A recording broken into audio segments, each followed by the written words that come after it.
ABP news आपको रखे आगे।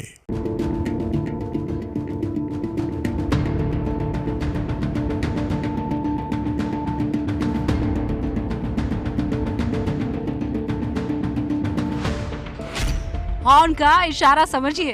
गाड़ी 20 साल पुरानी हो गई तो बदल डालिए, क्योंकि अब वो जमाना नहीं रह गया जब अगर आप भी 20 साल से ज्यादा पुरानी कार सड़क पर चला रहे हैं तो आपको तेल का नुकसान, समाज को पर्यावरण का नुकसान और सरकार को आर्थिक नुकसान उठाना पड़ रहा है। कैसे? पूरी बात समझाते हैं। पहले सुनिए वित्त मंत्री ने कल बजट में पॉलिसी का ऐलान करते हुए कहा क्या। Scrapping policy. We are separately announcing, Honorable Speaker, a voluntary vehicle scrapping policy to phase out old and unfit vehicles. This will help in encouraging fuel-efficient, environment-friendly vehicles, thereby reducing vehicular pollution and oil import bills. Vehicles would undergo fitness tests in automated fitness centers after 20 years in case of personal vehicles and after 15 years in case of commercial vehicles. Federation of automobile dealers association का अनुमान है कि अगर 1990 को आधार मान लिया जाए तो लगभग 37 लाख कमर्शियल गाड़ियां और 52 लाख प्राइवेट गाड़ियां इसके दायरे में आ जाएंगी। अभी देखिए आप, 37 लाख, 52 लाख प्राइवेट और कमर्शियल। अगर आपकी कार भी 20 साल से ज्यादा पुरानी है तो इसे फिटनेस सेंटर ले जाकर आपको जांच करवानी होगी। जैसे आप पोल्यूशन सर्टिफिकेट लेते हैं वैसे ही गाड़ियों की फिटनेस का सर्टिफिकेट भी आपको मिलेगा।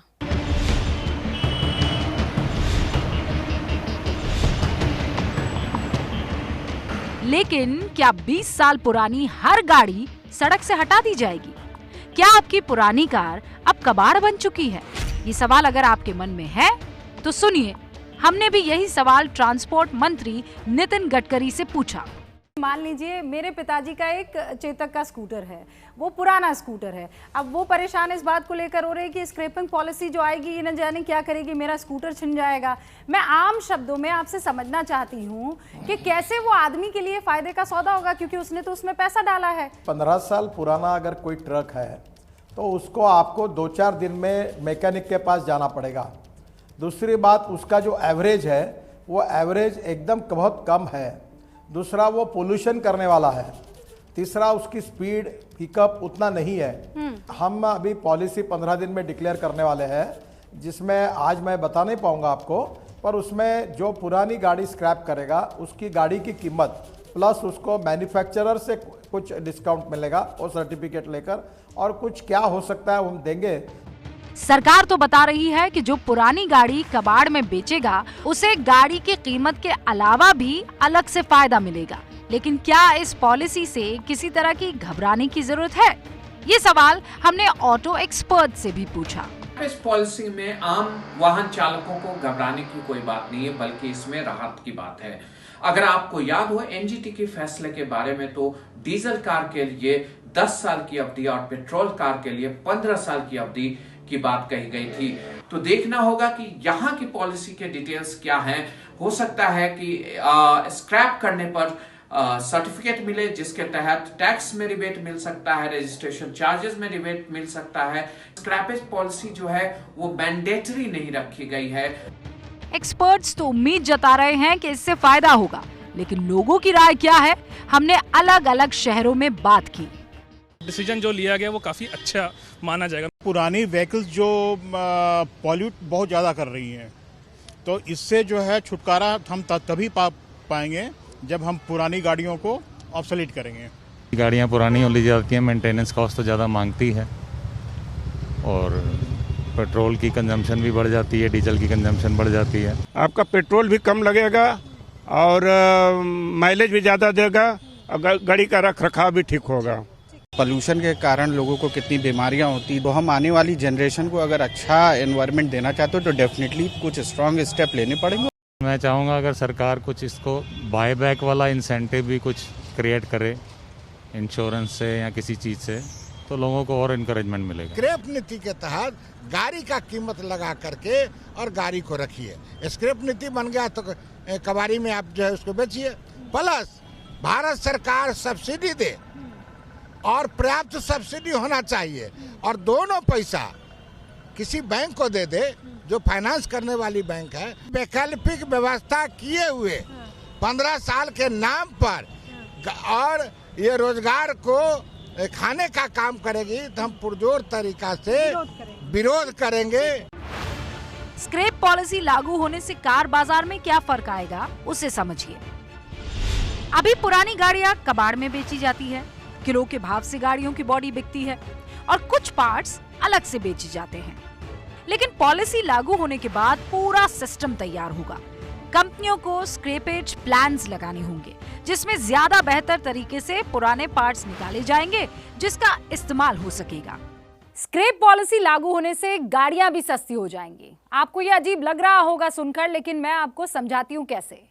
पुरानी गाड़ियां जब कबाड़ में आएंगी तो उससे क्या निकलेगा? प्लास्टिक, स्टील, एल्यूमिनियम, कॉपर, ये वो रॉ मटेरियल हैं जो इन गाड़ियों में होते हैं। अभी गाड़ियों के लिए 60 लाख टन स्टील स्क्रैप जो है वो इंपोर्ट होता है। इसकी डिमांड इन पुरानी गाड़ियों से पूरी हो जाएगी। स्टील इंडस्ट्री को फायदा होगा, रॉ मटेरियल यहीं मिल जाएगा और अगर यहीं मिलेगा तो पार्ट्स सस्ते मिलेंगे और अगर पार्ट्स सस्ते मिलेंगे तो गाड़ियों पर लागत कम आएगी जिससे कीमत घटेगी। एक अनुमान के मुताबिक लागत 30% तक कम हो सकती है, जिसकी वजह से 10,000 करोड़ रुपए का निवेश होगा और 50,000 नई नौकरियां मिलेंगी। अभी 43,000 करोड़ रुपए का बाजार है। हमने जब ये स्क्रैपिंग पॉलिसी की है तो 20 साल तक के व्हीकल जो निकलेंगे जो अलग अलग प्रकार के वो अंदाजन 1 करोड़ तक आएंगे। और ये सबसे इम्पॉर्टेंट चीज़ है कि हमारा जो पेट्रोल डीजल इंपोर्ट होता था उसमें कमी आएगी, क्योंकि मैं जब स्टूडेंट था तो मैंने स्कूटर खरीदी की थी तो उसका एवरेज 32 किलोमीटर पर लीटर था। तो मैंने कहा था कि ये बहुत अच्छी स्कूटर है, पर अभी 80 किलोमीटर तक स्कूटर और बाइक मिल रही है। तो टेक्नोलॉजी बदली है। स्क्रैप पॉलिसी हिंदुस्तान के लिए भले ही नई लग रही हो लेकिन दुनिया में पिछले 20 सालों से चल रही है।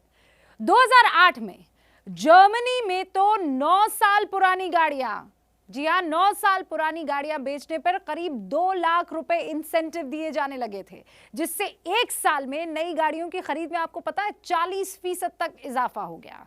आगे बढ़िए, अमेरिका में भी 2008 की मंदी से ऑटो सेक्टर को उबारने के लिए कैश फॉर क्लंकर स्कीम लाई गई। यहां कबाड़ में कार बेचने पर $4,500 यानी कि 3.5 लाख रुपए सरकार की तरफ से दिए जाते थे। यूरोप, वहां के कई देशों में भी इस तरह 75,000 से लेकर 3.5 लाख रुपए तक इंसेंटिव मिलते थे। विश्व के कई डेवलप्ड और डेवलपिंग नेशन में end of life policy already है। कार वगैरह की जो लाइफ होती है वो 12 से 15 साल है, जबकि बस और ट्रक कमर्शियल व्हीकल की लाइफ 10 से 12 साल की एवरेज। कई दफा मार्केट में जब गिरावट, बाजार में मंदी आती है तो स्टिमुलस की तरह से कई सारे डेवलप्ड नेशन ने पैकेज रिलीज किए हैं फिक्स टाइम के लिए। जापान में 2012 के करीब एक एंड ऑफ लाइफ पॉलिसी और स्टिमुलस आया था, जिसमें लोगों को, जो लोग अपनी पुरानी गाड़ियों को स्क्रैप करते थे, उनको एक तरह का कूपन दिया गया था जिसको वो पब्लिक ट्रांसपोर्ट में यूज किया जा सकता था।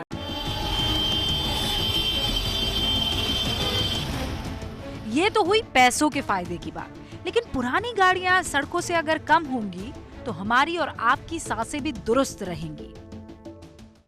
रिसर्च बताती है कि नई गाड़ियों के मुकाबले 20 साल पुरानी गाड़ियां 10 से 25 गुना ज्यादा प्रदूषण करती हैं।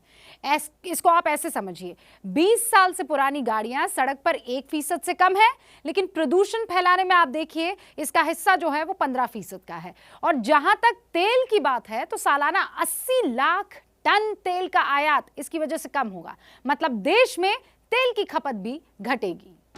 सरकार ने साफ कर दिया है कि इस योजना के तहत गाड़ी बेचने का फैसला ग्राहक का ही होगा, यानी फैसला आपका ही होगा।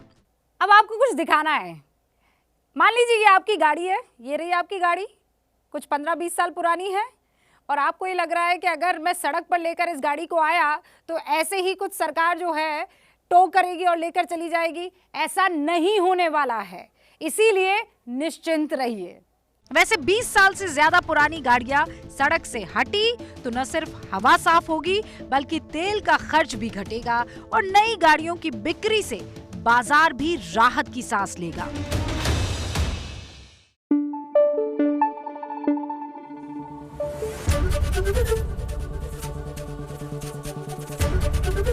एबीपी न्यूज आपको रखे आगे।